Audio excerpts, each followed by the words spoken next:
मूंजी में लगी पत्ता लपेट, बची कुची मूंजी में लगी पत्ता लपेट।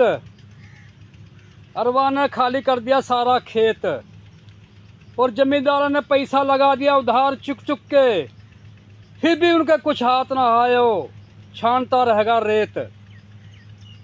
तो जमींदारों को भाई यूँ आज हाल है कि जमींदार उधार चुक चुक के बच्चों का मुँह में से निवाला छीन छीन के मूंजी पे फसल पे लगा रो है, लेकिन आज वहाँ के हाथ कुछ ना हारो, फिर भी खाली हाथ ही ना बल्कि और कर्जदार। तो भाई इस सूरत हाल है आज जमींदार की।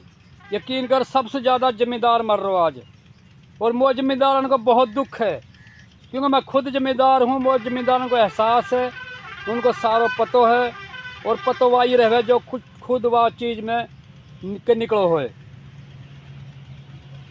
तो अल्लाह ही भाई इनको मालक है, अल्लाह वारस।